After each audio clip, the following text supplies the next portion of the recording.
आगे शुरू करते हैं हम। कुछ वर्ड जो वो देख रहे थे उसमें अब अपन आगे देखते हैं। कुछ स्टूडेंट कह रहे हैं कि सर हम जो है वो लाइव की बजाय ऑफलाइन ज़्यादा प्रेफर करेंगे क्योंकि हम थोड़ा स्पीड के अंदर देखना चाहेंगे। तो जैसे आपकी इच्छा अगर वो हो तो उस केस के अंदर कोर्स और जल्दी मैं अवेलेबल करवा दूंगा, क्योंकि मैं रिकॉर्डिंग जब अपने हिसाब से कर सकता हूँ तो उस केस के अंदर मैं थोड़ा क्लासेज दिन के अंदर ज़्यादा जो है वो रिकॉर्ड करके अपलोड कर पाऊँगा। जो भी हो आप अपने हिसाब से बता दीजिएगा।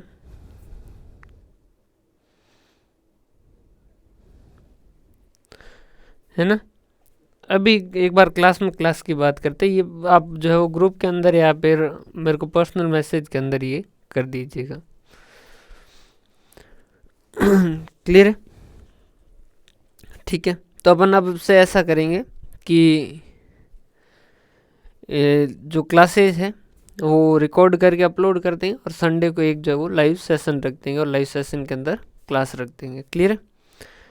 अभी आज तो जो है वो अपन इसको कर लेते हैं क्लास, बाकी आगे से जो है कल जैसे मॉर्निंग में मेरे को टाइम मिला तो मैं उस टाइम 2-3 क्लास जो है वो रिकॉर्ड कर दूंगा और उसको अपलोड कर दूंगा। आप अपनी सहूलियत से देख लीजिएगा और फिर अपन जब भी जैसे संडे या सैटरडे को टाइम मिलेगा तो उसमें अपन एक लाइव सेशन रख लेंगे जिसके अंदर आपस में आराम से बात कर लेंगे, टॉपिक को डिस्कस कर लेंगे और उसमें कोई भी डाउट होंगे तो वो भी कवर कर लेंगे। क्लियर है। अब नेक्स्ट है वर्ड ऑपरेटिंग साइकिल। सीधा इस वर्ड का मतलब समझिएगा। ऑपरेटिंग साइकिल का मतलब क्या है?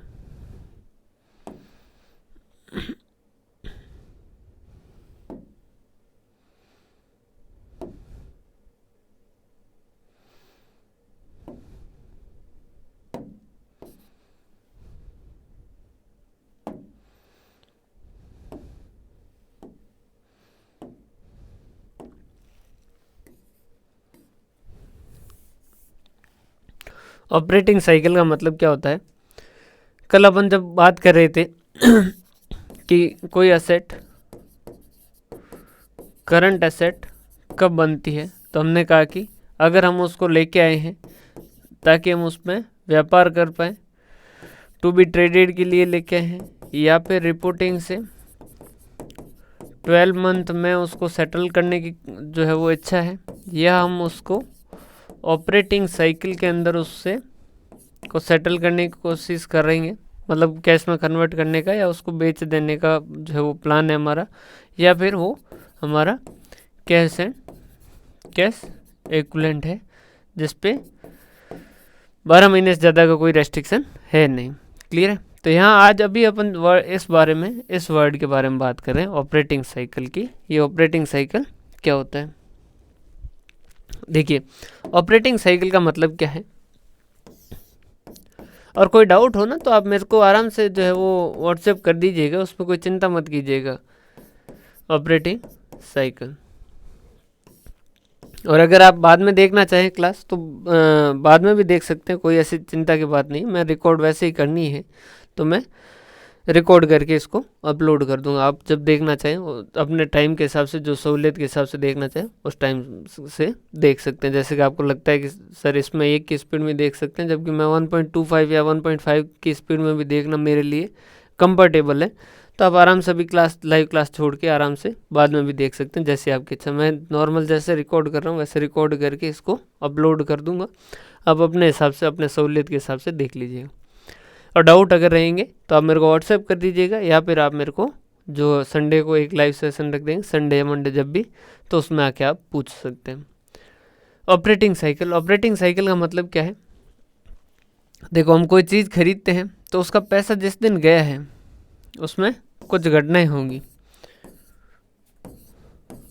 जैसे पहले हमने सामान बाय किया, ठीक है, मान लीजिए उसने हमको 15 दिन का उधार दे दिया, 15 डेज का उधार दे दिया। यहाँ हमने उसको क्या कर दिया, क्रेडिटर को पेमेंट कर दिया। यहाँ वो रॉ मेटेरियल में था, फिर उसको कन्वर्ट करके WIP में कर दिया, मतलब कि उसके ऊपर काम करना शुरू कर दिया और वो आधा अधूरा उस पर काम हुआ है। फिर धीरे धीरे वो हो गया कि फिनिश्ड गुड्स के अंदर कन्वर्ट हो गया। फिर हमने उसको सेल कर दिया, सेल करते से वो हमारे किस में कन्वर्ट हो गया, डेटर में कन्वर्ट हो गया। और डेटर को हमने मान लीजिए 20 दिन का 25 दिन का जो है वो उधार दिया है, और यहाँ पर हमको क्या हुआ है, पैसा रियलाइज हुआ है।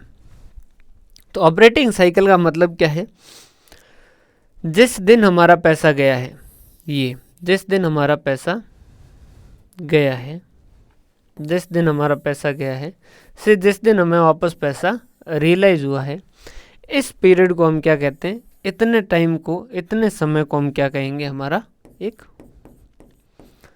Operating cycle. क्लियर है? क्या ये ऑपरेटिंग साइकिल सबका सेम होता है क्या? नहीं, कोई ज़रूरी नहीं है, ऑपरेटिंग साइकिल अलग अलग हो सकता है।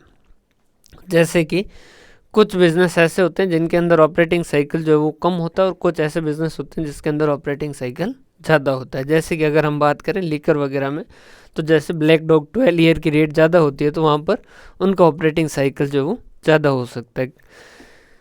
क्लियर है? कुछ ऐसे एसेट होती है जिनको बनने में इस समय ज़्यादा लगता है, रॉ मटेरियल के रूप में ज़्यादा रहता है, या फिनिश्ड गुड्स के रूप में ज़्यादा रहता है। भाई जैसे ऐसा लिकर है, उसको बना के यहाँ रख दिया, अब उसको 12 ईयर तक हम प्रिजर्व करके रखते हैं, फिर उसको बाद में सेल करते हैं। तो ये जो ऑपरेटिंग साइकिल है वो ज़्यादा या कम भी हो सकता है। अगर नहीं कहा जाए कि कितना है, तो उस केस के अंदर इन जनरल हम मानते हैं कि भाई हमारा 12 महीने। अगर किसी के बारे में, ऑपरेटिंग साइकिल के बारे में पता नहीं चलता है, तो हम 12 ईयर जो वो सेफ एजम्पशन लेके चलते हैं। क्लियर है? तो इसको ऑपरेटिंग साइकिल को वर्किंग कैपिटल साइकिल भी कहा जाता है इसको। तो ये कैसे निकालते हैं अपन कि रॉ मटेरियल के रूप में कितने दिनों रहा, WIP के दिन रूप में कितने दिनों तक रहा सामान हमारे पास, फिर फिनिश्ड गुड्स बन के तैयार होके कस्टमर के इंतज़ार में कितने दिन रहा, फिर कस्टमर को दे दिया, और कस्टमर ने कितने दिन पैसा जो वो नहीं दिया, और उसमें से क्या कर देंगे, जितने दिन क्रेडिटर ने हमें उधार दिया उतना लेस कर देंगे। जैसे कि हमने सामान खरीदा, और ख़रीदने के बाद 15 दिन तक वो रॉ मटेरियल के रूप में रहा, फिर 15 दिन वो WIP के रूप में रहा, 30 दिन वो बिक गया लेकिन कस्टमर नहीं आए, फिर कस्टमर आ गए लेकिन कस्टमर ने कहा कि 30 दिन का उधार दो, लेकिन पेमेंट हमारा खरीदते से नहीं हुआ, क्रेडिटर ने हमें क्या किया था, 30 दिन की उधारी दी थी। तो हमारा दिन कितने दिन तक पैसा अटक के रहा, 15 प्लस 15 30, 30 और 30 60, 60 और 30 90, 90 में से 30 गए, बाकी बचे 60 डेज। तो 60 डेज हमारा क्या हो जाएगा, ऑपरेटिंग साइकिल या वर्किंग कैपिटल साइकिल जिसे कह सकते हैं वो कहलाएगी। क्लियर है? फिर उसके बाद में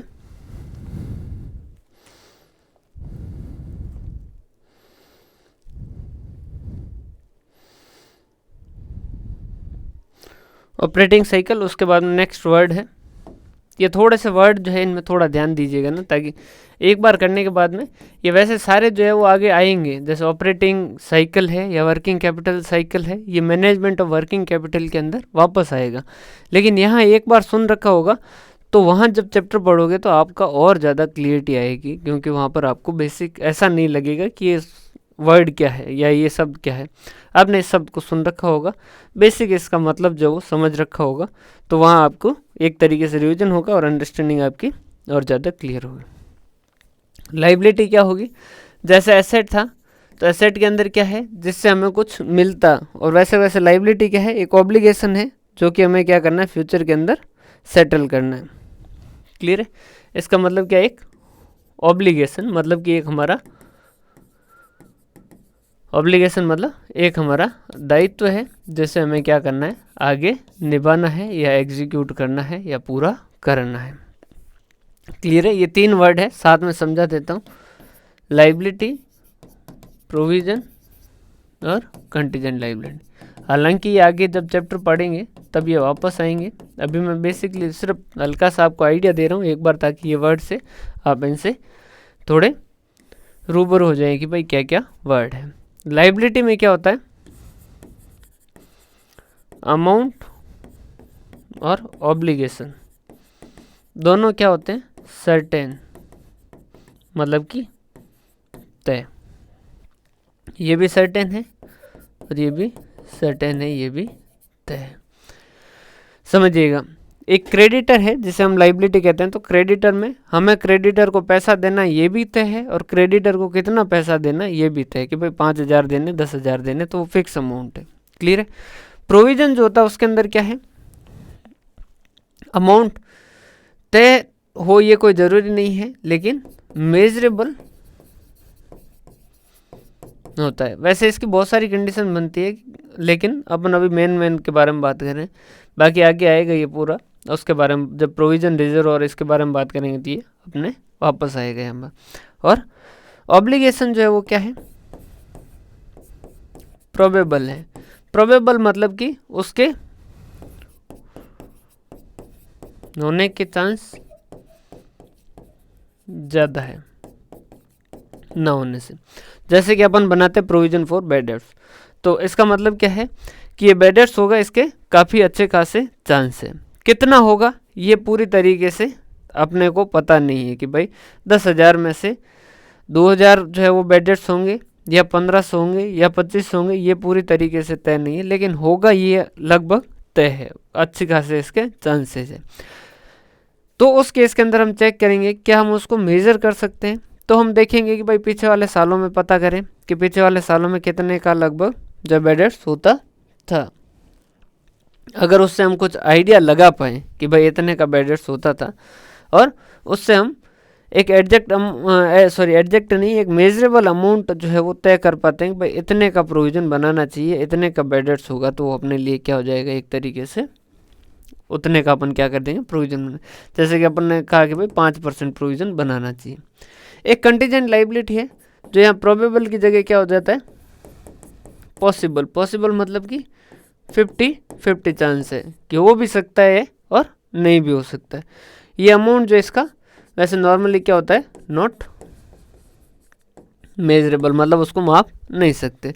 किसी ने हमारी कंपनी के ऊपर केस कर दिया कि आपके प्रोडक्ट को यूज करके, जैसे अपन स्किन केयर कोई बेच रहे थे और किसी ने कहा कि भाई आपका प्रोडक्ट हमने यूज किया लेकिन हमें उससे कोई फ़ायदा हुआ नहीं, और हमारी जो है वो स्किन जो है वो हमारी डैमेज हो गई, उस पर कुछ पिंपल्स हो गए या कुछ उसमें डैमेज हो गया है, तो और उसके लिए उसने क्या कर दिया, कोर्ट के अंदर केस कर दिया। तो उस केस के अंदर वो उसके लिए अपन, अब अपने को तय नहीं है, समझिएगा, उसने जैसे ही केस किया तो अपने को तय नहीं है कि भाई क्या वो केस जीतेगा या नहीं जीतेगा, क्या हम जीतेंगे या नहीं जीतेंगे। 50-50 हो सकता है वो जीते, हो सकता है कि हम जीतें। दूसरा अगर जीत भी गया तो कितना पैसा देना पड़ेगा ये तय नहीं है। तो उस केस के अंदर हम क्या करेंगे, उसके लिए कंटीजेंट लाइबिलिटी बनाएंगे।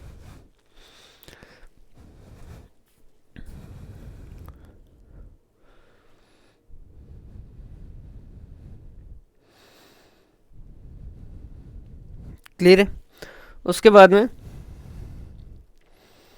नेक्स्ट है करंट लाइबिलिटी।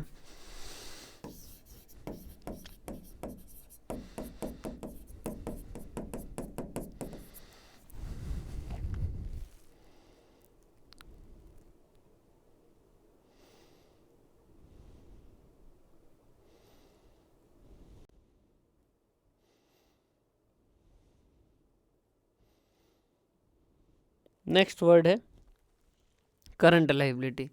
जो करंट एसेट था वैसा का वैसा जो वो करंट लाइबिलिटी। ऐसी कोई लाइबिलिटी जिसको आपको सेटल करना है आपके ऑपरेटिंग साइकिल के अंदर, ऐसी कोई लाइबिलिटी जिसको आपको सेटल करना है आपके ऑपरेटिंग साइकिल के अंदर, या फिर कोई ऐसी लाइबिलिटी है जो आई है आपके नॉर्मल ट्रेड के कारण। जैसे कि आप एग्जांपल लें तो क्रेडिटर जो आपके लेनदार हैं, भाई आपके सप्लायर जो थे, जो आपकी आपूर्ति करते हैं, उनसे आपने कुछ गुड्स खरीदे और उनका पैसा देना भी बाकी है, तो ये नॉर्मल आपके कोर्स ऑफ बिजनेस का हिस्सा है, ट्रेड का हिस्सा है। तो ये जो है इसके कारण जो दायित्व आए हैं वो करंट लाइबिलिटी में आएंगे। या फिर जिसको आपको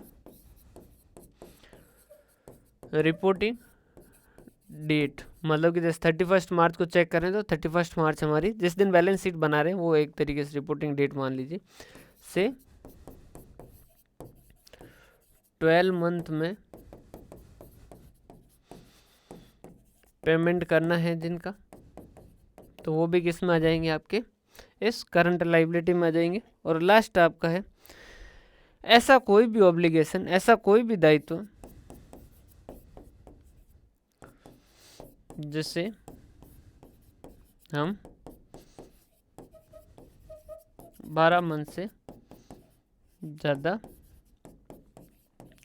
डेफर नहीं कर सकते। मतलब कि वो आएगा, हम उसको 2 महीने बढ़ा सकते हैं, 3 महीने बढ़ा सकते हैं, लेकिन 12 महीने से ज़्यादा उससे आगे नहीं ले जा सकते हैं। तो उस केस के अंदर वो हमारे किस कैटेगरी के अंदर आ जाएगा, ये करंट लायबिलिटी में। इसमें छोटा सा साथ में ये लिखा है, चाहे आप पेमेंट इक्विटी से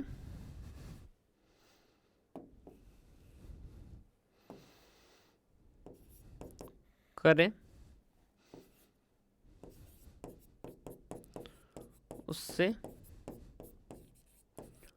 फर्क नहीं पड़ता। समझिएगा, थोड़ा सा ध्यान समझिएगा।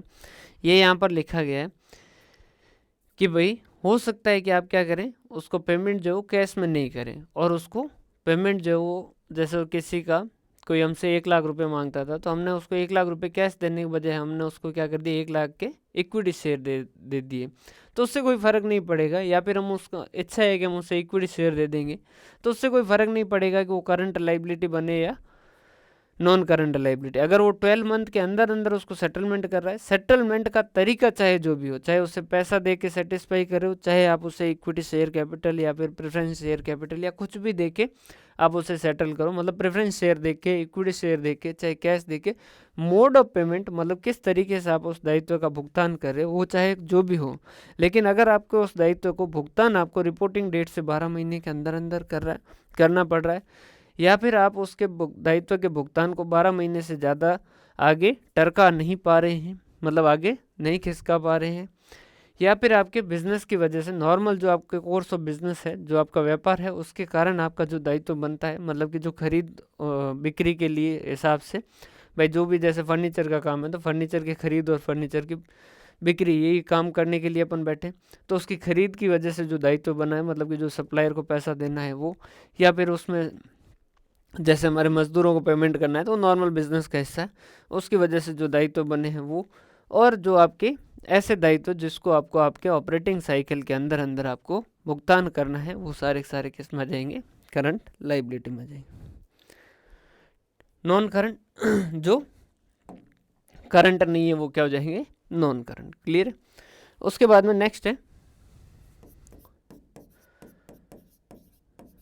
Internal liability. वैसे ही ऐसा कोई सही वर्ड नहीं है इंटरनल लायबिलिटी, ये नॉर्मल जो व्यापार में भाषा यूज की जाती है उसके हिसाब से ये वर्ड बना है।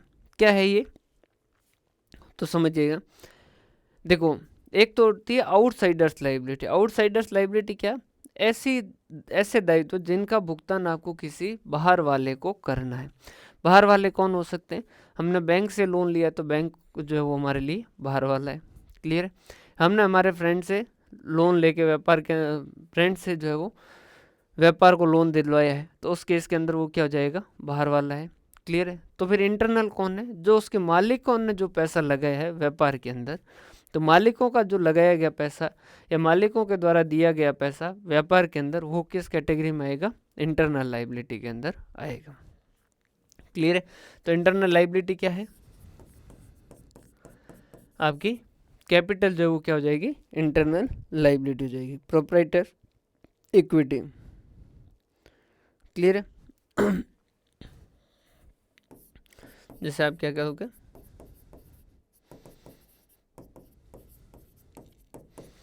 Proprietor equity. इसमें ध्यान रखिएगा, इंटरनल लायबिलिटी में एक तो जो मालिक ने पैसा लगाया सीधा सीधा, वो तो बिजनेस का उसके प्रति तो जिम्मेदारी है ही। क्लियर है। उसके अलावा क्या होगा, अगर कोई रिजर्व बने हैं तो उस रिजर्व के मालिक कौन है, अल्टीमेटली जो व्यापार के मालिक है। रिजर्व का मतलब क्या, ये इतना पैसा कमाया, इस पैसे को हमने बांटने की बजाय व्यापार के अंदर ही रखा, तो ये पैसा है किसका, मालिकों का। तो व्यापार की जिम्मेदारी किसके प्रति है, इस पैसे की उन मालिकों के प्रति। तो ये किस में आएगा, इंटरनल लाइबिलिटी में। ठीक है, रिजर्व कहो दो या अकुमुलेटेड प्रॉफिट कह दो, इकट्ठा किया गया प्रॉफिट कह दो। इसमें से अगर कोई अकुमुलेटेड मतलब इकट्ठा किया गया कोई लॉसेज है तो वो क्या कर दो, लेस कर दो। तो ये आपकी क्या आ जाएगी,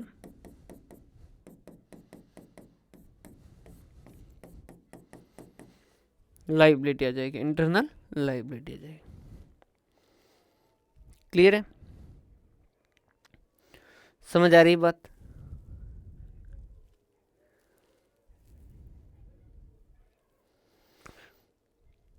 फिर उसके बाद में नेक्स्ट वर्ड है useful life.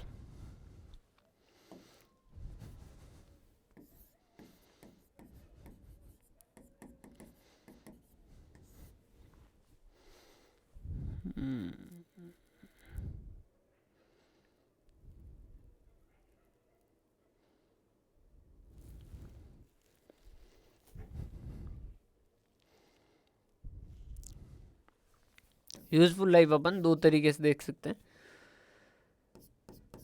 Number of years जितने, भाई हिंदी मात्रा जो है वो मेरे इधर उधर हो सकती है, उस पर थोड़ा ध्यान कम ही दीजिएगा ना। नंबर ऑफ ईयर्स जितने तक के लिए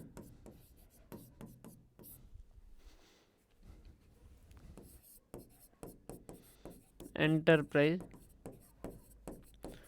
उस असेट को यूज कर पाएगा।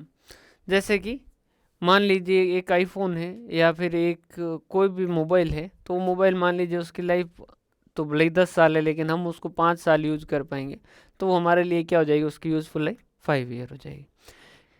एक तो अपन इस तरीके से देखते हैं, और एक जो है वो दूसरा इस तरीके से देखते हैं कि भाई यूजफुल लाइफ कई बार ऐसा नहीं होता है कि भाई कितने साल तक चलेगी, तो वहाँ पर कई बार ऐसे भी कह सकते हैं नंबर ऑफ यूनिट्स प्रोड्यूस्ड, उसके हिसाब से भी यूजफुल लाइफ देख सकते हैं। जैसे कि अपन एक मशीन लेके आए, उन्होंने कहा कि ये मशीन जो है आपके 5 लाख यूनिट जो बनवा पाएगी, तो उसकी यूजफुल लाइफ क्या है, 5 लाख यूनिट। लाइफ का मतलब ऐसा नहीं है कि सिर्फ उसका ईयर के अंदर ही हो, वो यूनिट के हिसाब से भी अपन देख सकते हैं। क्लियर है, तो नंबर ऑफ यूनिट प्रोड्यूस जो उसके हिसाब से भी अपन उसकी क्या देख सकते हैं, यूजफुल लाइफ देख सकते हैं। उसके बाद में अपन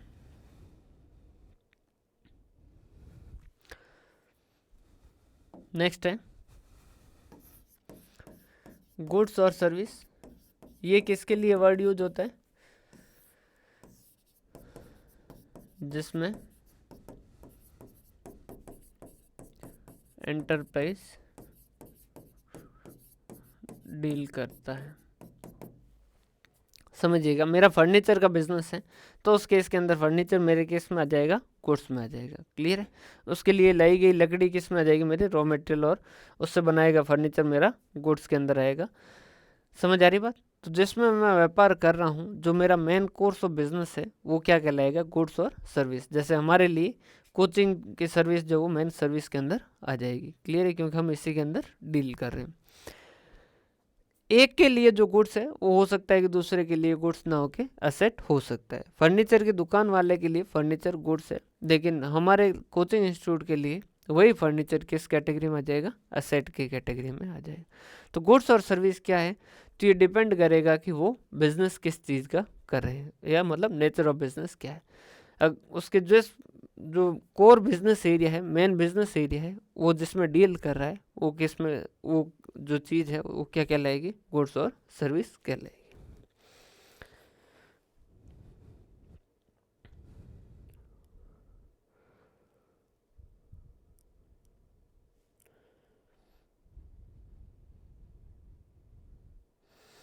फिर एक्टिव मार्केट है, ये वैसे इतना ज़्यादा वर्ड काम का नहीं है, पर ठीक है लिखा हुआ है तो मैं आज ये PDF भी अपलोड कर दूंगा, एक बार आप इसको भी देख लीजिएगा। एक्टिव मार्केट का मतलब क्या है,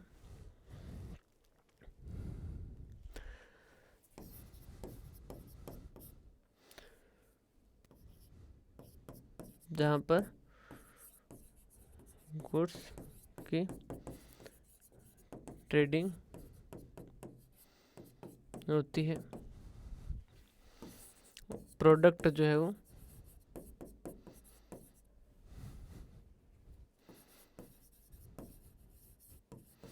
होमोजेनियस है, प्राइस पब्लिक को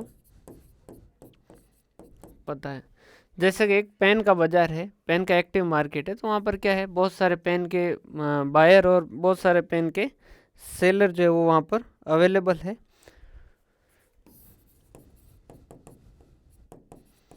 willing buyer and seller available है। जैसे कि आपने देखा होगा कि आपकी सिटी के अंदर एक मान लीजिए इलेक्ट्रिक मार्केट है, तो वहाँ इलेक्ट्रिक सामान बेचने वालों ने बहुत सारी दुकानें लगा रखी है। इलेक्ट्रिक सामान जिनको खरीदना है, ऐसे बहुत सारे बायर वहाँ पर पहुँचते हैं। वहाँ जो प्राइस है वो नॉर्मली, मतलब वहाँ सारे जो इसी चीज़ के अंदर डील कर रहे हैं, इलेक्ट्रिक आइटम के अंदर डील कर रहे हैं, प्राइस जो नॉर्मली पब्लिक को पता है कि भाई बल्ब इतने में आता है, ये वाली चीज़ इतने में बिक रही है। हर किसी को एग्जैक्ट पता हो वो जरूर नहीं, लेकिन लगभग आइडिया रहता है। क्लियर है? उसके बाद में है वर्किंग कैपिटल। तो वर्किंग कैपिटल दो सेंस में कही जाती है। एक वर्किंग कैपिटल कहते हैं अपन ग्रॉस वर्किंग कैपिटल, एक कहते हैं हम net working capital. Gross working capital हम किसे कहते हैं, सीधा सीधा समझिएगा, जो हमारी करंट एसेट है उसी को हम क्या कह देते हैं, अपनी gross working capital. Gross working capital का मतलब क्या है भाई, जैसे अपन एक बिजनेस चलाते हैं तो उस बिजनेस को चलाने के लिए उसमें कुछ चीज़ें जो वो अपने को रखनी पड़ेगी, तभी हम हमारा बिजनेस जो कर पाएंगे।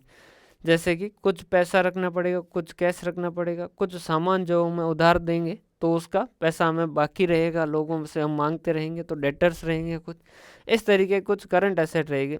तो उन सारी करंट एसेट का जो टोटल है, कुछ बैंक में पैसा रहेगा, तो ये कैश का, बैंक का, डेटर का बैलेंस वगैरह, ये सारे जो करंट एसेट है उनका टोटल जो क्या कहलाएगा, ग्रॉस वर्किंग कैपिटल। और नेट वर्किंग कैपिटल का मतलब क्या है, current asset over its current liability, या फिर कहते हैं कि लेस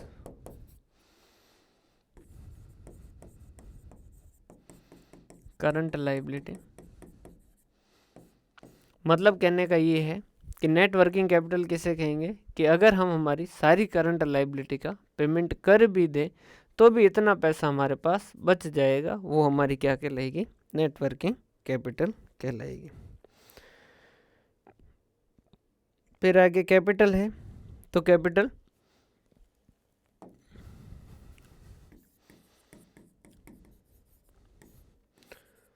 ओनर का लगाया गया, ओनर का बिजनेस में लगाया गया।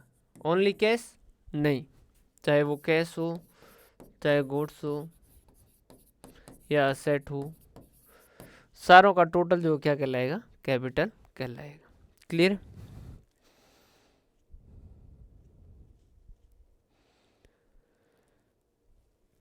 अब ये एसेट कैसे, कई बार क्या होता है, जैसे किसी बिजनेस के मालिक ने बिजनेस के लिए, उसके घर में कोई फर्नीचर था, वो उसने क्या कर दिया, बिजनेस में लगा दिया, तो वो भी क्या है बनेगा, उसका कैपिटल ही बनेगा। बिजनेस के लिए क्या होगा, कैपिटल होगा। कैपिटल क्या है, तो एक देखो, एक हमारा सेपरेट लीगल एंटिटी कॉन्सेप्ट है, दोनों का पृथकीकरण जो है उस तरीके का एक सिद्धांत है, जिसमें क्या कहता है कि भाई बिजनेस मैन जो बिजनेस का मालिक है वो और बिजनेस दोनों अलग अलग एंटिटी है, उनकी दोनों की अलग अलग पहचान है। तो बिजनेस मैन का जो पैसा या बिजनेसमैन का जो गुड्स या बिजनेसमैन का एसेट जो उसने क्या किया है, बिजनेस के अंदर लगाया है, तो ये उस बिजनेस के लिए क्या एक लाइबिलिटी है, लेकिन ये लाइबिलिटी किसी बाहर वाले के लिए नहीं है, ये उसके मालिक के प्रति है। तो ये है उसकी इंटरनल लाइबिलिटी, लेकिन ये है लाइबिलिटी। तो इस लाइबिलिटी को एक अलग नाम दिया है और उसका नाम क्या दिया गया है, कैपिटल वर्ड जो वो दिया गया है। क्लियर है? तो मालिक जो वो क्या दे सकता है, पैसा दे सकता है। मालिक जो वो क्या दे सकता है, गुड्स दे सकता है बिजनेस में। या मालिक क्या दे सकता है, उसको कोई बिजनेस को असेट जो वो दे सकता है। क्लियर है? उसके बाद में ड्राइंग्स, इसका जस्ट उल्टा। इसका जस्ट उल्टा कैसे, इस बिजनेस से उसके बिजनेस के मालिक अगर बिजनेस से कुछ पैसा जो वो निकालता है, या बिजनेस से कुछ गुड्स लेके जाता है, या बिजनेस से कोई असेट लेके जाता है, तो वो किस में कहलाएगा, क्या कहलाएगा, ड्राइंग कहलाएगा। तो इसका जस्ट रिवर्स क्या है, कैपिटल का रिवर्स क्या है, ड्राइंग है। समझ आ रही बात? जैसे बिजनेस से उसने गुड्स लेके गया, तो वो बिजनेस क्या कहेगा कि ड्राइंग्स हो गई, मतलब कि मालिक ने जो पैसा लगाया था या गुड्स लगाए थे उसमें से कुछ हिस्सा क्या ले हो गया, वो वापस लेके चला गया, तो वो क्या कहलाएगा, ड्राइंग्स कहलाएगा।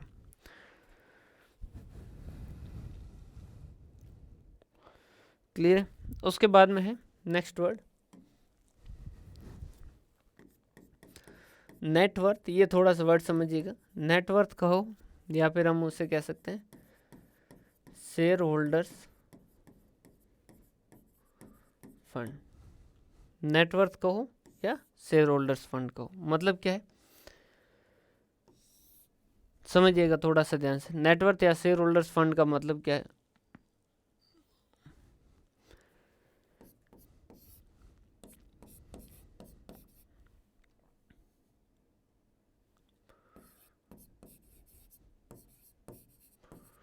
टोटल असेट जो भी है उसमें से क्या करो, लेस कर दो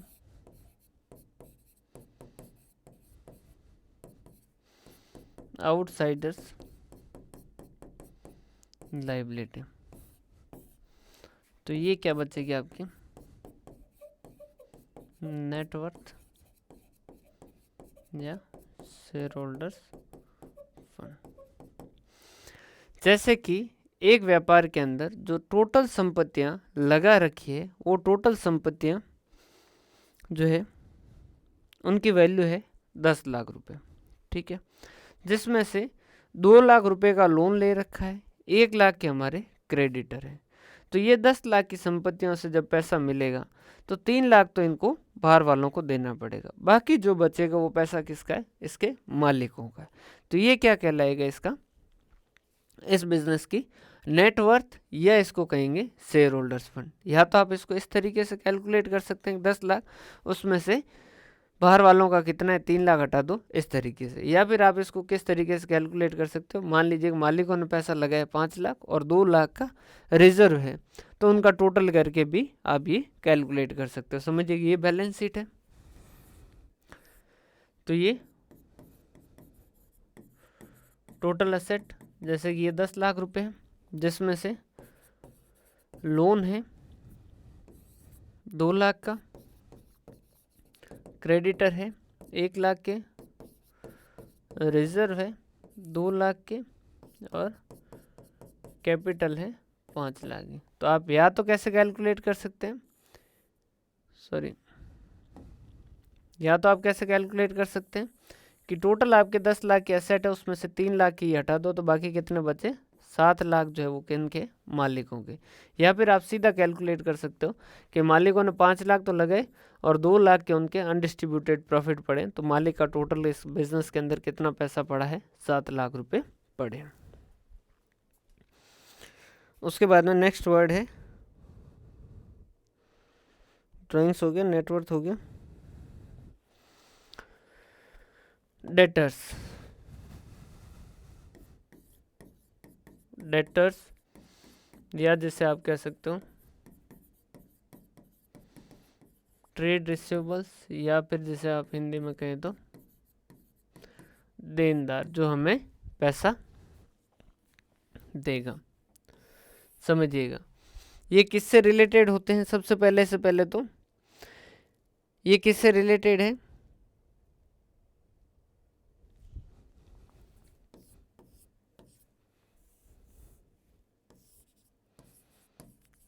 गुड्स और सर्विस रेंडर्ड से रिलेटेड। हम पैसा मांग रहे हैं जिनको हमने क्या दिया है, जो हमारा मेन बिजनेस है उस चीज़ को दिया है। मतलब कि हमारा फर्नीचर का काम है तो हमने फर्नीचर दिए है और उसका पैसा उससे बाकी है, तो वो क्या कहलाएगा? हमारा एक ट्रेड रिसीवेबल की देनदार है। और वो भी देनदार कौन सा है? व्यापारिक देनदार है। मतलब कि जो हमारा मेन व्यापार है उससे रिलेटेड, उससे उसका पैसा बाकी है। मतलब फर्नीचर की मामला है, फर्नीचर की दुकान है तो फर्नीचर का पैसा बाकी है। फर्नीचर से रिलेटेड किसी को फर्नीचर बेचा है और उसका पैसा बाकी है। जैसे कोचिंग इंस्टीट्यूट है तो उस केस के अंदर किसी स्टूडेंट की फीस बाकी है, तो वो हमारे किस कैटेगरी में आएगा? ट्रेड रिसीवेबल की कैटेगरी में आएगा। इसको आगे अलग अलग कैटेगरी में डालते हैं। एक तो गुड डेटर, ऐसे जो पैसा दे देंगे। एक डाउटफुल डेट, ऐसे जो पैसा देंगे या नहीं देंगे इसके बारे में अभी कुछ तय नहीं कर पा रहे हैं। कभी वो मुस्कुरा के बात कर रही है, कभी वो गुस्सा होकर बात कर रही है, तो कुछ समझ नहीं आ रहा है कि वो हाँ देगी या जो है वो रिजेक्ट कर देगा, पैसा देगा या नहीं देगा। समझ आ रही बात? तो वो डाउटफुल डेटर में आ गए। या फिर बैड डेट्स, ऐसा जिसका हमें पता चल गया है कि ये पैसा हमारा डूब चुका है, ये पैसा हमें वापस रियलाइज नहीं होगा, तो किस कैटेगरी में डाल देंगे? बैड डेट्स के अंदर डाल देंगे। वैसे इसका प्रोविजन वगैरह का और इसका बैलेंस निकालने का और इसका क्वेश्चन अच्छा बनता है, जिस पे अपन जब आगे थोड़ा पढ़ेंगे। अभी तो अपन एक बार बेसिक ये 2-3 दिन जो है वो बेसिक टर्म पढ़ रहे हैं, बाद में एक्चुअल में टॉपिक और एक्चुअल में जो सब्जेक्ट है वो शुरू करेंगे, तब वहाँ पर अपन इसके बारे में और बात करेंगे।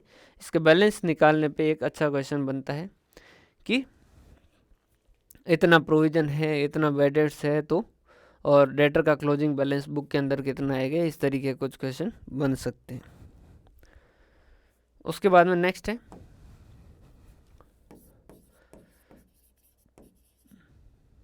क्रेडिटर्स।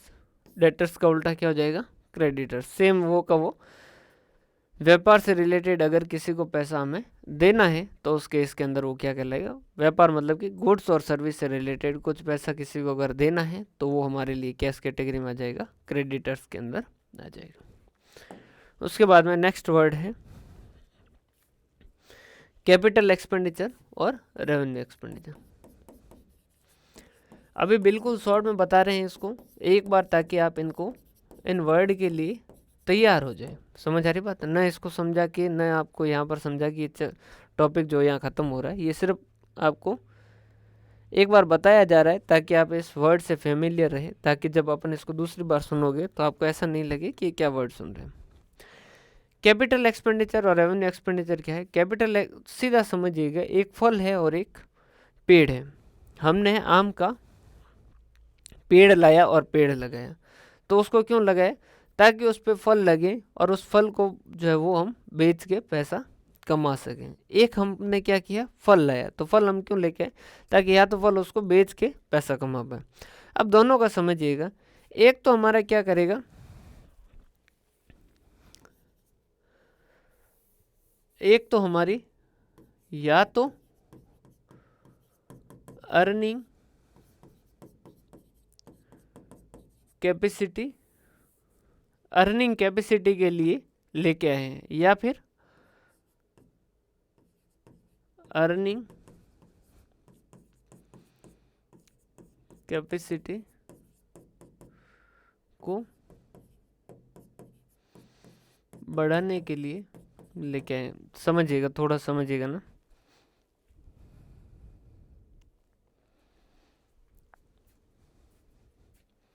और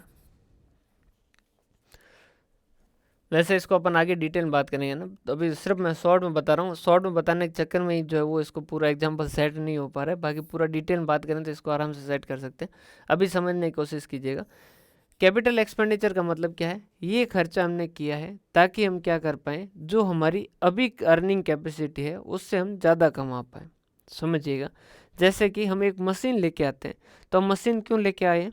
ताकि हम और यूनिट बना पाए, और यूनिट बना के हम और ज़्यादा पैसा कमा पाए, तो हमारी अर्निंग कैपेसिटी क्या हो, बढ़े। जैसे कि आप पढ़ रहे हो, तो ये पढ़ क्यों रहे हो, इसका कोई शॉर्ट टर्म के अंदर फ़ायदे के लिए नहीं पढ़ रहे हो कि भाई ये आप पढ़ोगे तो आपको जॉब लग जाएगी और आपकी अर्निंग कैपेसिटी बढ़ जाएगी, तो फिर आप ज़्यादा पैसा कमा पाओगे। समझ आ रही बात।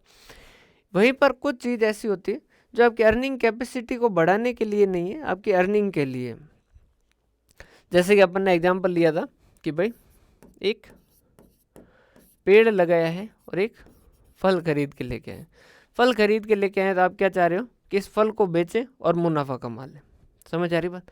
जबकि पेड़ जो है वो क्यों लेके आए हो, ताकि पेड़ लगे, उस पेड़ पे क्या हो, फल लगे, और फल को फिर बेचें, बेच के अपन उससे क्या करें, पैसा कमाएं। तो पेड़ को लाए हैं ताकि आपकी अर्निंग कैपेसिटी बढ़े, और फल लेके आए हो ताकि आप कुछ पैसा कमा पाओ। तो जो चीज़ आपकी अर्निंग कैपेसिटी को बढ़ाने के लिए लाई गई है उसको आप क्या कहोगे, कैपिटल एक्सपेंडिचर। वैसे ये इसका कोई कट टू कट कोई एकदम सीधा ऐसा नहीं कि ये क्राइटेरिया पास करते से ही कैपिटल हो जाएगा या ये क्राइटेरिया पास करते से ही रेवेन्यू हो जाएगा। ये आपको कॉमन सेंस लगाना होगा। किसी के लिए कैपिटल एक्सपेंडिचर हो सकता है, वही किसी के लिए रेवेन्यू एक्सपेंडिचर भी हो सकता है। समझिएगा, ये थोड़ा सा कॉम्प्लिकेटेड क्यों है, क्योंकि हो सकता है, जैसे एक छोटे से एग्जांपल से बताता हूँ, कोई आदमी जिसके पारिवारिक इनकम पहले 5,000 पर मंथ थी और उसका बेटा जो है उसकी जॉब लगी 20,000 रुपये पर मंथ, तो उसके लिए क्या कहेंगे, उसके आसपास के और उसका परिवार क्या कहेगा, हमारा बच्चे की अर्निंग कैपेसिटी बहुत अच्छी है, बहुत अच्छा हमारा लायक बेटा है और वो अच्छा पैसा कमा रहा है। क्लियर। अर्निंग के मामले में उसका क्या कहा जाएगा कि वो अच्छा पैसा कमा रहा है।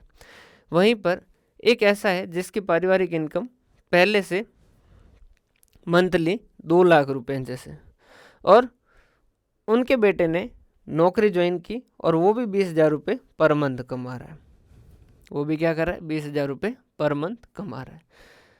लेकिन उसी स्थिति के अंदर पहला भी 20,000 कमा रहा है, दूसरा 20,000 कमा रहा है, लेकिन दूसरे वाले बच्चे के लिए उसके परिवार वाले क्या कहेंगे, ये बेटा हमारा ज़्यादा नहीं कमाता है, कमाई के मामले में ये थोड़ा वीक है, कमज़ोर है, वो इतना अच्छा पैसा नहीं कमा रहा है। समझ आ रही बात।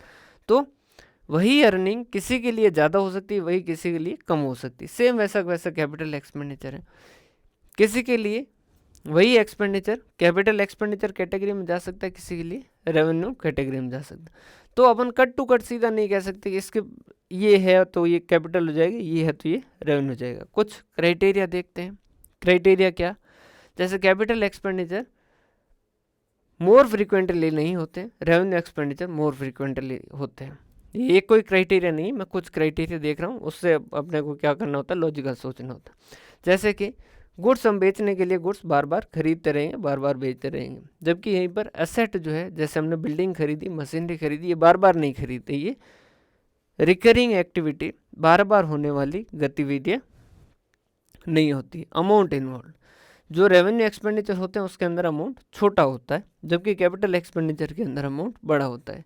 जैसे कि आप गुड्स लेके आओगे, जैसे उसमें 1 लाख रुपए का गुड्स लिया है, मशीनरी लेके आओगे तो उसका 10 लाख रुपए लगेगा, मान लीजिए एग्जांपल के लिए। तो कैपिटल एक्सपेंडिचर में अमाउंट जो है वो बड़ा इन्वॉल्व होता है। फिर कह रहा हूँ, ये कोई एक क्राइटेरिया नहीं है, बहुत सारे क्राइटेरिया देखते हैं, उसमें से कुछ क्राइटेरिया ये रहते हैं, और उसके बाद में ऐसा डिसाइड करते हैं कि अगर इस खर्चे को किया गया है ताकि हमारी अर्निंग कैपेसिटी बढ़े तो कैपिटल एक्सपेंडिचर में, नहीं तो वो रेवेन्यू एक्सपेंडिचर। आगे और इसके बारे में डिटेल में बात भी करेंगे।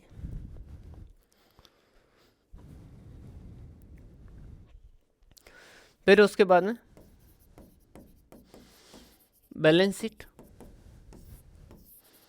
ये एक ध्यान रखिएगा, कई बार पूछ चुके हैं कंपनी के अंदर। शेड्यूल 3 पार्ट 1 में बैलेंस शीट का फॉर्मेट दे रखा है, ये ध्यान रखिएगा, बहुत बार पूछा गया क्वेश्चन है, असिस्टेंट प्रोफेसर में भी पूछा गया है और फर्स्ट ग्रेड के अंदर भी पूछा जा सकता है, थोड़ा सा इसका ध्यान रखिए। बैलेंस शीट क्या होता है, इसके अंदर कुछ भी नहीं। बैलेंस शीट जो है वो क्या होती है, उसमें 1-2 वर्ड ध्यान रखना है, ये एज ऑन डेट होती है कि पर्टिकुलर इस दिन हमारे पास ये संपत्तियां हैं, ये दायित्व है, और इतना पैसा मालिक का है और इतना पैसा मालिक का प्रॉफिट कमाया हुआ नहीं बांटा गया, अनडिस्ट्रीब्यूटेड रिजर्व जो है, अनडिस्ट्रीब्यूटेड प्रॉफिट जो है वो पड़ा है। क्लियर। तो क्या होगी, बैलेंस शीट। एक बैलेंस शीट के जैसा जैसा वर्ड आता है स्टेटमेंट ऑफ अफेयर्स, है क्या, दोनों सेम, वो भी एज ऑन डेट है, ये भी एज ऑन डेट है। बैलेंस शीट पर्टिकुलर किसी एक दिन जो भी संपत्तियां, दायित्व है और कैपिटल वो बताता है। स्टेटमेंट ऑफ अफेयर भी एक दिन जो संपत्तियां, जो दायित्व है और जो कैपिटल है उसका बैलेंस बताता है। फिर फर्क क्या है, फर्क ये है कि बैलेंस शीट जो है उसके अंदर जो जिसके भी बैलेंस लिखे गए हैं वो बैलेंस किससे लिखे जाते हैं, लेजर से लिखे जाते हैं। जैसे कि बिल्डिंग का बैलेंस देखेंगे तो बिल्डिंग का अकाउंट है और बिल्डिंग का अकाउंट के अंदर उसका क्लोजिंग बैलेंस है वो लिखा जाएगा। जबकि स्टेटमेंट ऑफ अफेयर्स जो है वो क्या होता है, उसके अंदर कुछ के तो लेजर होते हैं और कुछ को जो है वो क्या किया जाता है, उनका वैल्यू एस्टिमेट की जाती है। मतलब कि उसके अंदर स्टेटमेंट ऑफ अफेयर्स के अंदर लिखी गई सारी चीज़ों के, सारी जो संपत्तियां दायित्व है उन सब के लेजर नहीं होते हैं। ऐसा किस स्थिति में हो कि भाई लेजर नहीं हो, ये होता है नॉर्मली जब आप अकाउंटिंग करते हो इनकम्प्लीट रिकॉर्ड्स, या जिसे आप कहते हो सिंगल एंट्री सिस्टम से, सिंगल एंट्री सिस्टम से अकाउंटिंग करते हो तो आप क्या बनाते हो, स्टेटमेंट ऑफ अफेयर्स। और उसके अंदर क्या करते हो, बैलेंस जो है वो आपको एग्जैक्ट पता नहीं होता है तो उनका क्या कर देते हो, वैल्यू एस्टिमेट करके लिख देते हो। और कुछ एक के लेजर बनाते हो तो उनके बैलेंस लिखते हो। जबकि बैलेंस शीट जो है वो कब बनती है, जब आप डबल एंट्री सिस्टम से अकाउंटिंग करते हो। और डबल एंट्री सिस्टम से अकाउंटिंग करते हो तो हर किसी का एक प्रॉपर लेजर होता है, प्रॉपर लेजर का प्रॉपर बैलेंस निकाला जाता है और उस प्रॉपर बैलेंस को लिख के आप करते हो तो क्या हो जाएगी, आपकी बैलेंस शीट बनेगी।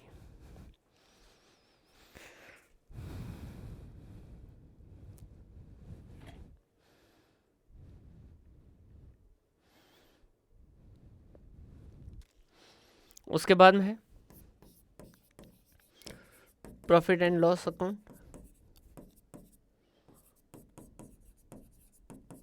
और जिसे कह सकते हैं हम इनकम स्टेटमेंट। कंपनी के अंदर बात करें तो ये ध्यान रखिएगा, कंपनी में शेड्यूल 3 पार्ट 2 में इसका फॉर्मेट दे रखा है, एक तो ये ध्यान रखना। और ये बनता है फॉर ए पीरियड। पीरियड क्या हो सकता है, कुछ भी हो सकता है, मंथली हो सकता है, क्वार्टरली हो सकता है, या फिर हाफ ईयरली हो सकता है, या फिर ईयरली हो सकता है, जैसा बनाना चाहो। क्लियर है, नॉर्मली हम ईयरली बनाते हैं प्रॉफिट एंड लॉस अकाउंट, बाकी बनाए किसी भी तरीके से जाता है। मतलब ये है कि बैलेंस शीट के अंदर जो भी चीज़ लिखी गई है उसका वैल्यूशन उस दिन का वैल्यूशन बताते हैं। इस वजह से कई बार अगर जैसे किसी को मैनिपुलेशन करना हो, किसी को चीटिंग करनी हो, उसको अपनी संपत्तियां ज़्यादा दिखानी है तो उसे कुछ नहीं करना है, 30 तारीख को एडजस्टमेंट करना है ताकि 31 तारीख को जब बैलेंस शीट बनाए तब उसके अंदर संपत्तियाँ ज़्यादा दिखे, और वापस 1 तारीख को बेच दे तो किसी को पता नहीं चलना है। समझ आ रही बात, क्योंकि बैलेंस शीट में 31 तारीख को क्या संपत्ति वो बतानी है और 31 तारीख को संपत्ति आप रख के 1 तारीख वापस बोले उसको सल्टा दो। वहीं पर इनकम स्टेटमेंट या profit and loss account for the period है।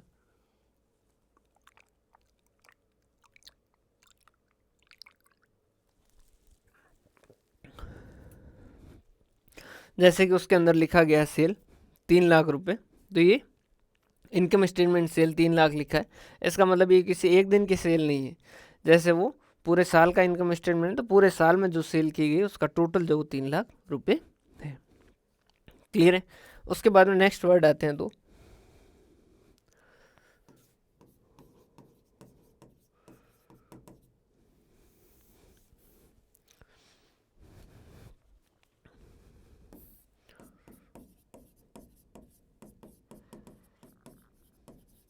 Trade discount and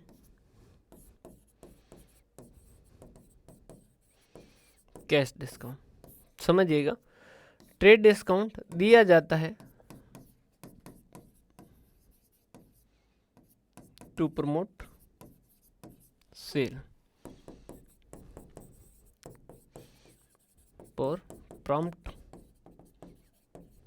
payment. समझिएगा, एक हमने डिस्काउंट दिया कि भाई दीपावली पे 20% डिस्काउंट, तो ये किस में आएगा, ट्रेड डिस्काउंट। अब ये दीपावली पे 20% डिस्काउंट क्यों दिया, ताकि हमारी सेल बढ़े, समझ आ रही बात। और ये किस पे होगा, लिस्ट प्राइस पे होगा, मतलब कि जो हमारी प्राइस जो दे रखी होगी, या एक तरीके से अपन लिस्ट प्राइस नहीं तो आम भाषा में अगर कहें जैसे एमआरपी दे रखी है उस पे हो जाएगा, ठीक है। तो ये ट्रेड डिस्काउंट होता है किस पे, ऑन लिस्ट प्राइस, ठीक है। अब जैसे कि हमने 10,000 का चीज़ था, 20% डिस्काउंट पे 8,000 बेच दिया। अब उसने कहा कि हम एक बार उधार लेंगे, पैसा बाद में देंगे। हमने कहा ठीक है, बाद में दे देना। अब क्या हुआ, अब उससे पैसा मांग रहे हैं, लेकिन वो पैसा दे ही नहीं रहा है। अब उससे पैसा रियलाइज करने के लिए हमने एक दिन उसको फ़ोन करके कहा कि अगर पैसा आप आज की तारीख में देते हो तो आपको 10% डिस्काउंट देंगे। उन्होंने कहा मतलब, हमने कहा कि आपका पैसा कितना बनता है, 8,000, तो उस पर 10% डिस्काउंट। तो उसने कहा कि अच्छा ठीक है सर, तो मतलब कि सामान था 10,000 का और उसका 10% मतलब कि 1,000 डिस्काउंट। क्या अपन सुनेंगे ऐसा, नहीं, अपन कहेंगे नहीं, सामान 8,000 का और उस पर 10% 800 का डिस्काउंट। तो ये डिस्काउंट क्यों दिया जा रहा है, ताकि हम पैसा जल्दी से हम अपने पास ला सकें। क्लियर है। चीज़ इसमें एक ही ध्यान रखिएगा, अगर क्वेश्चन आता है तो इसमें एक ही तरीके का क्वेश्चन आ सकता है कि अगर ट्रेड डिस्काउंट और कैश डिस्काउंट दोनों दे रखा है तो पहले ट्रेड डिस्काउंट लेस करेंगे, जो बैलेंस बचेगा उस पर कैश डिस्काउंट होगा। तो कैश डिस्काउंट किस पे दिया जाएगा, जो आपकी लिस्ट प्राइस है उसमें से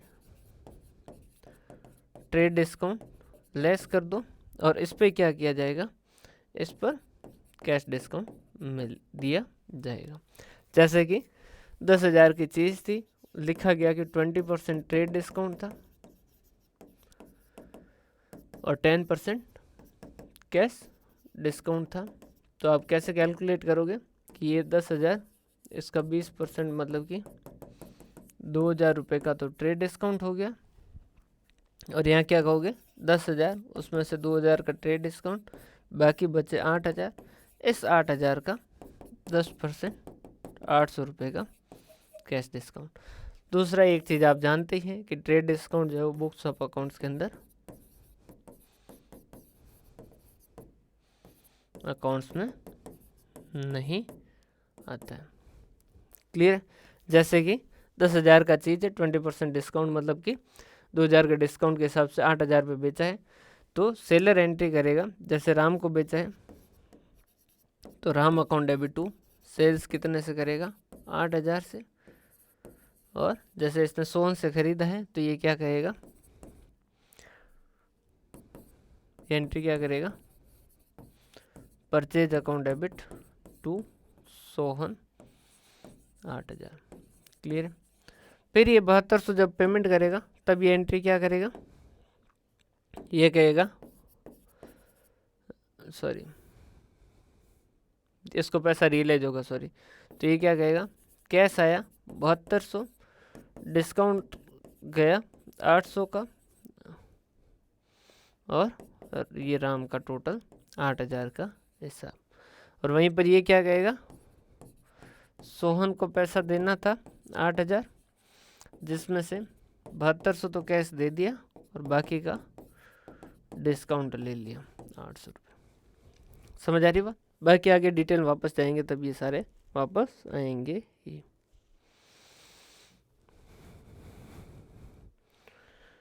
फिर नेक्स्ट डेफिनेशन है,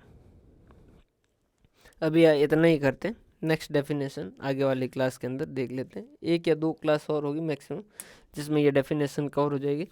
इससे होगा ये कि आपको ये सारे वर्ड सुने होंगे, तो फिर आप वापस अकाउंटिंग पढ़ोगे, फिर वापस जब trade discount cash discount word लिखा आएगा तो आपको बेसिक रेफरेंस रहेगा, तो आप और आसानी से ग्रैप कर पाओगे चीज़ें। बहुत बहुत धन्यवाद। हंसते रहें, मुस्कुराते रहें।